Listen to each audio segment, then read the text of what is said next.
Hi friends, welcome to Salem Padma Samayal. இன்னைக்கு நம்ம என்ன பார்க்க போறோம்னா வாயில வச்சன கரையிற மாதிரி ஒரு அல்வா பாத்தீங்கன்னா அசோகா அல்வா அதுதான் பார்க்க போறோம். அதுக்கு முன்னாடி நம்ம சேனல் இப்பதான் புதுசா பார்க்கறீங்கன்னா Subscribe பண்ணிக்கோங்க. பக்கத்துல இருக்கிற பெல் பட்டனையும் கிளிக் பண்ணிக்கோங்க. இப்போ இந்த அசோகா அல்வா செய்ய தேவையான பொருள் பாத்தீங்கன்னா மாதிரி 1 கப் அளவுக்கு பாசிப்பருப்பு, சக்கரை 1.5 கப் அளவுக்கு, 1/4 கப் அளவுக்கு கோதுமை மாவு, 1/2 கப்பு கம்மியா நெய் எவ்வளவு வேணாலும் ஊத்திக்கலாம், நம்மளுடைய விருப்பம் தான். முந்திரி திராட்சை தேவையான அளவு. இது வந்து கலர் ஆரஞ்சு கலர். ஏலக்காய் பொடி 1/4 டீஸ்பூன். இப்போ பாருங்க நான் குக்கர் வச்சிருக்கேன். ஃபர்ஸ்ட் இந்த பாசி பருப்பு போட்டு மீடியம் ஃப்ளேம்லயே வச்சு வறுத்துக்கலாம். தீஞ்சிடக்கூடாது.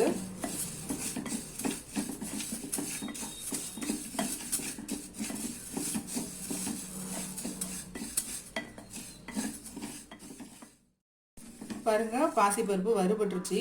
இப்போ நான் இதை கழுவிட்டு வந்துடுறேன். பாருங்க பாசிப்பருப்பு வந்து கழுவிட்டு வந்துட்டேன். இப்போ நம்ம தண்ணி ஊற்றிக்கலாம்.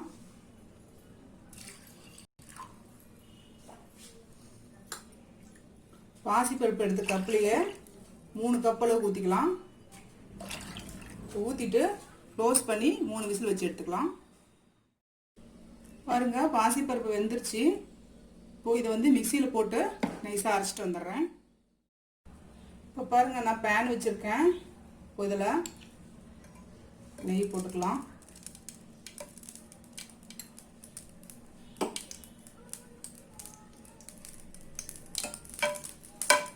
இப்போ இதில் முந்திரி திராட்சை போட்டு வறுத்துக்கலாம்.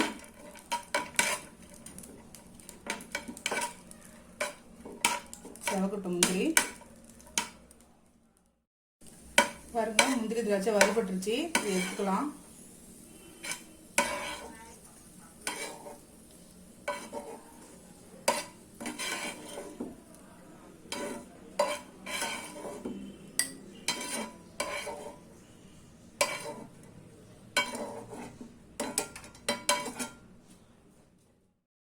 இப்போ இந்த பேன்லேயே நம்ம வந்து கோதுமை மாவு போட்டு வறுத்துக்கலாம்.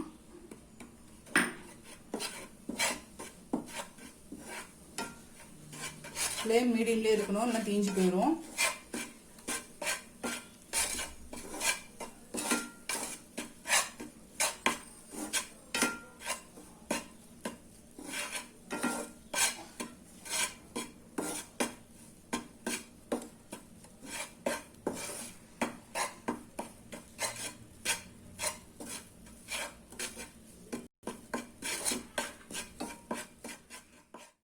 இப்போ நம்ம அரைச்ச அந்த பாசி பருப்பு போட்டுக்கலாம்.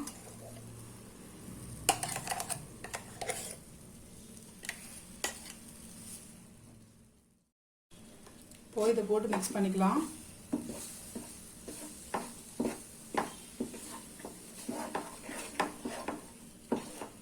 இது மீடியம் ஃப்ளேம்லயே ஒரு 5 நிமிஷம் வச்சுக்கணும்னா இந்த பச்சை வாசனை போயிடும்.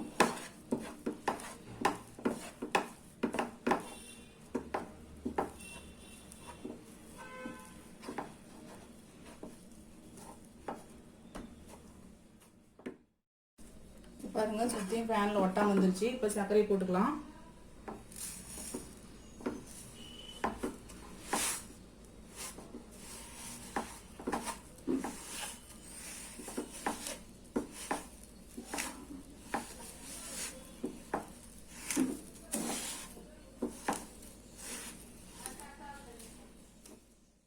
பாக்கி இருக்கிற 1/2 கப் சர்க்கரையும் போட்டுக்கிறேன்.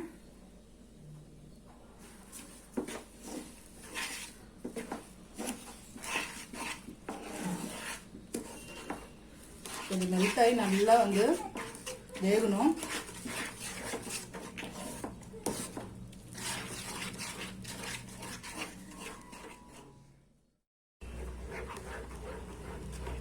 இப்போ கலர் ஊற்றிக்கலாம்.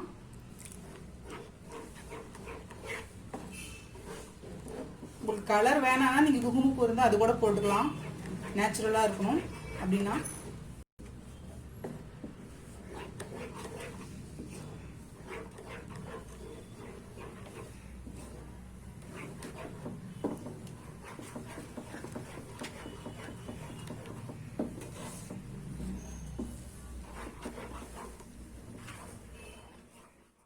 இப்போது நான் நெய் கொஞ்சம் ஊற்றுறேன்.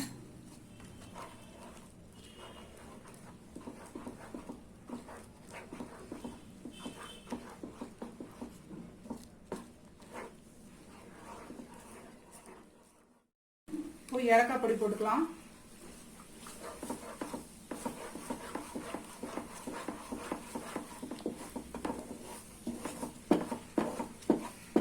பாருங்க பேன்ல ஒட்டா வந்துட்டு இருக்குது. இப்போ நான் பாக்கி இருக்கிற நெய் ஊற்றிடுறேன்.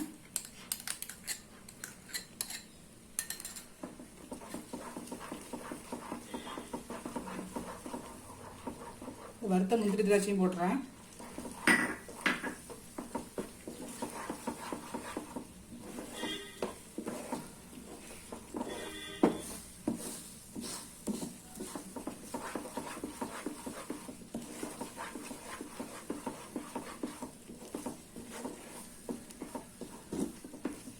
அவ்வளோதாங்க, நம்ம அசோகா அல்வா ரெடிங்க.